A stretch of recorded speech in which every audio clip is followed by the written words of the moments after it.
It started with a question I didn't even know I had. I've been a Spider-Man fan for most of my life. I've watched every movie more times than I can count. But the other night, something caught my eye. Somehow, something I missed. That camera.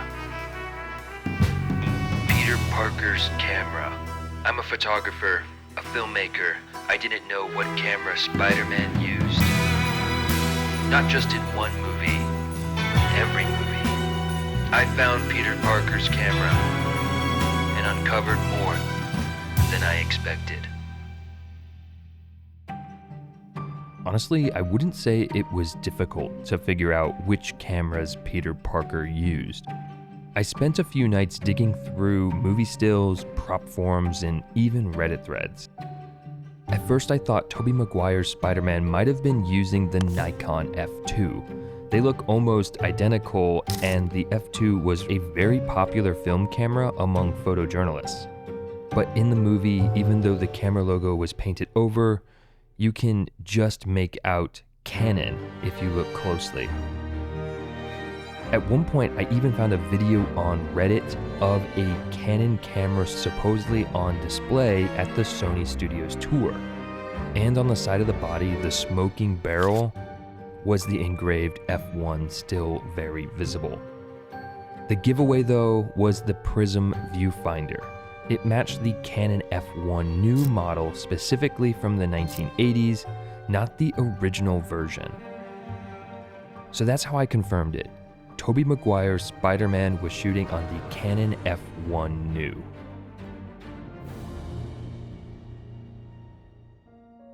Andrew Garfield's Spider-Man was a bit easier to figure out. It was clearly the Yashica Electro 35, but I wasn't sure which one.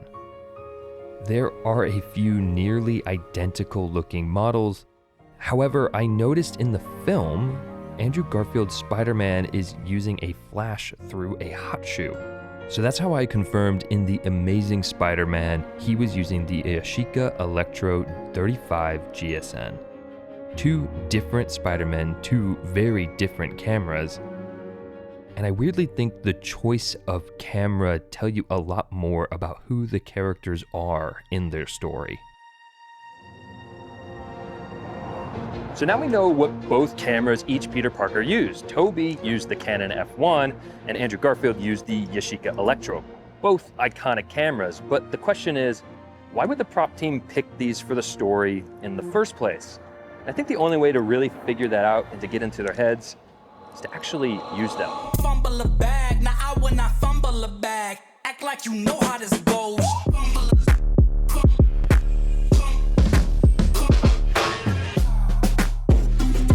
So let's go ahead and talk a little bit about the Canon F1.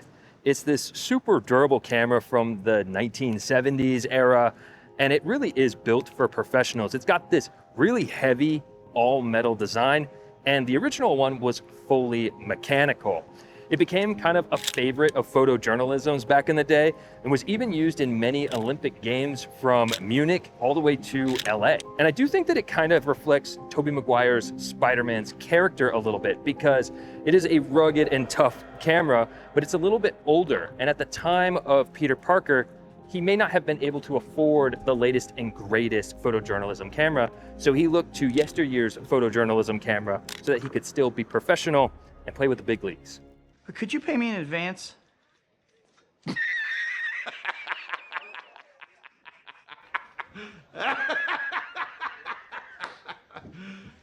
You serious? So this whole Spider-Man video kind of spiraled a bit out of control. One minute I'm just watching Spider-Man films in my living room, and the next minute I have dozens of tabs opened of potential camera options, camera specs, movie screen grabs, and various historical essays. So in order to remain sane and actually create a video that makes any sort of sense, I ended up using Milanote as sort of my hub or my brain for all of my ideas. I used their mood board almost like that detective board that you all saw in my intro to just kind of give me an idea of potential camera options, using movie screen grabs, and also linking to various different YouTube videos that might help me with my research. But Milanote is so much more in depth than just a mood board. I actually used it to create a script and a storyboard. And that helped me lock in the lighting, the texture, and the framing so that I had a very clear picture before I ever even started filming. And honestly, it's such a versatile, useful tool that I actually use it outside of the filmmaking space to create my notes, but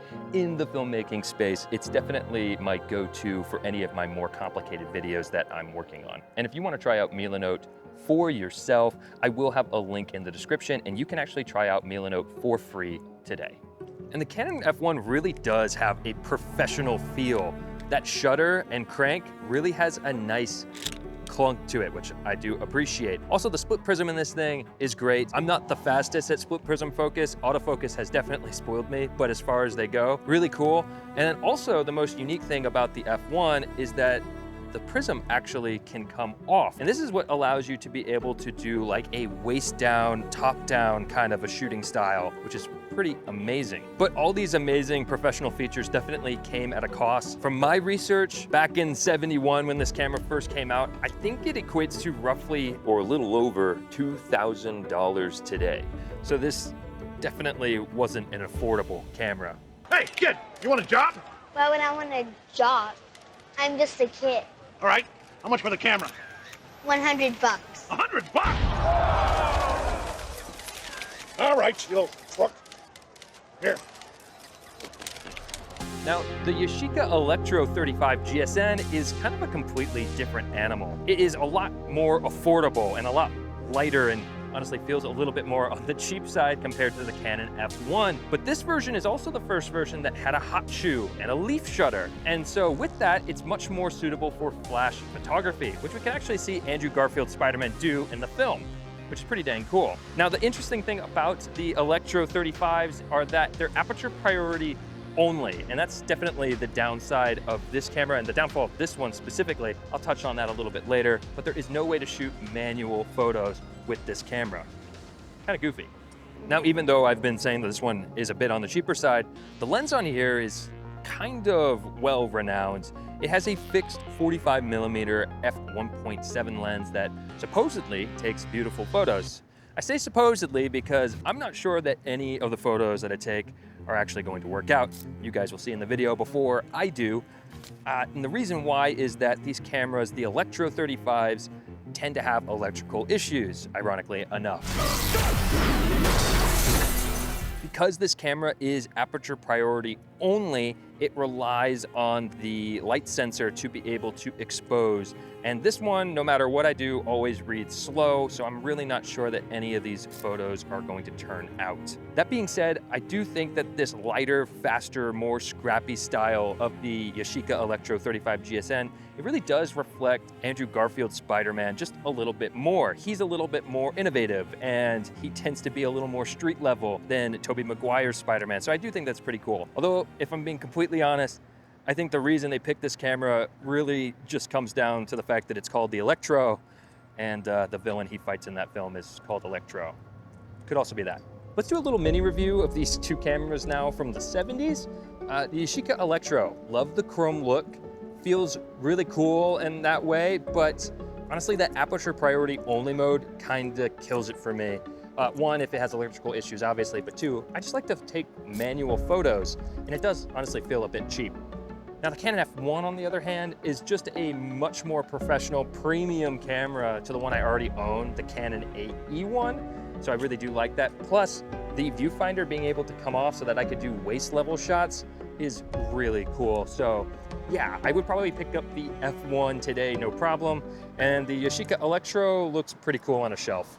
So in my opinion, what's really cool about these cameras is that they aren't just random props because they had a photographer in their movie, but they feel like intentional choices to reflect where each Peter Parker was in their Spider-Man story. A struggling photographer just trying to be professional, or a street-level photographer just trying to find himself.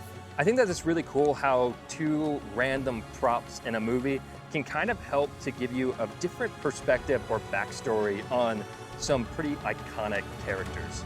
So when I first started making this video, it was basically just curiosity that drove this. I just wanted to know, hey, what were the cameras that the different Peter Parker Spider-Mans used in their film? But in doing so, I feel like I actually kind of figured out a little bit more than that. And I think it's cool that the prop team thought just a little bit extra about how these cameras fit into the story of Peter Parker and where he was in life. That kind of deepened the character in an interesting way. Also want to make sure that I shout out Milanote again for supporting this deep dive into the Spider-Man cameras, and also for being the brain behind this whole project, because I really don't think I could have kept all this straight without them. And also, if you make videos of any kind, I really do feel like Milanote can completely change your workflow for the better. It's not just a note-taking app, it's a visual workspace where you can drop in notes, images, checklists, use their really cool web clipper, and so much more. Again, there will be a link in the description if you would like to learn more about Milanote and start using them for free today. This video definitely took a little bit of extra effort to make. In fact, I had to call in a friend to help me film it, which is really cool that he was willing to do that. But if you all enjoyed this kind of interesting look into the Spider-Man cameras, maybe leave a like or share this with a Spider-Man fan. I really would appreciate it a lot. Anyways, I hope you all enjoyed it, and I hope you all have a fantastic week. See you in the next one. Take it easy, guys. I'm Peter Parker. I'm a photographer.